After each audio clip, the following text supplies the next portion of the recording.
आणि वळतोय पुढच्या बातमीकडे। परप्रांतीय अवैध नौकांवरती मत्स्य विभागानं आता धडक कारवाई करायला सुरुवात केली आहे। रत्नागिरी जिल्ह्यातील खोल समुद्रात परप्रांतीय नौकांच्या पाठलागाचा थरार हा कॅमेऱ्यात कैद झाला।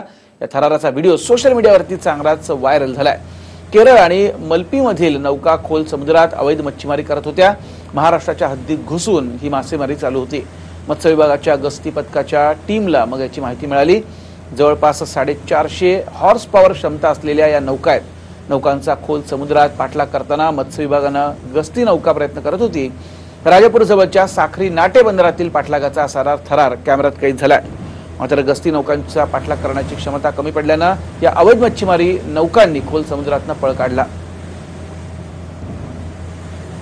समोरची दृश्य आपण बघतोय कशा प्रकारे या नौका ज्या समोर दिसतायत त्या अवैधपणे महाराष्ट्राच्या हद्दीमध्ये घुसून इथे मासेमारी करत होत्या आणि त्यानंतर गस्ती पथकानं त्यांचा पाठलाग केला। मात्र त्यानंतर या अवैधपणे मासेमारी करणाऱ्या नौका ज्या आहेत त्यांनी तिथून पळ काढला।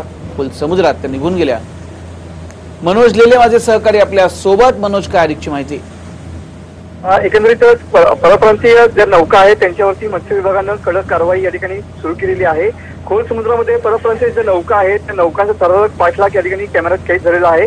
हा व्हिडिओ जो आहे तो राजापूर मधल्या इथला आहे। जवळपास 400 हॉर्स पॉवरच्या या नौका आहेत आणि त्यांचा थरारक पाठलाग या ठिकाणी मत्स्य विभागाच्या गस्ती नौकांच्या माध्यमातून केला जाताना पाहायला मिळतो आहे। खोल समुद्रामध्ये ही कारवाई सध्या होताना पाहायला मिळते। जोरदार सध्या कारवाई जवळपास या महिन्यामध्ये जवळपास 7 मच्छीमारी परप्रांतीय बोटींवरती या ठिकाणी मत्स्य विभागानं कारवाई केलेली आहे आणि या परप्रांतीय नौका ज्या आहेत त्या महाराष्ट्राच्या हद्दीमध्ये येऊन या ठिकाणी घुसखोरी करून ही अवैध पद्धतीने मच्छीमारी करताना या ठिकाणी पाहायला मिळतात आणि त्याच अनुषंगानं ही कारवाई या ठिकाणी केलेली पाहायला मिळते। नक्कीच धन्यवाद मनोज या सविस्तर माहितीसाठी। तर कशा प्रकारे मत्स्य विभागाने कारवाई केलेली ते आपण बघतोय। मात्र तरी सुद्धा गस्त जी आहे ती वाढवणं अत्यंत गरजेचं वाटतंय।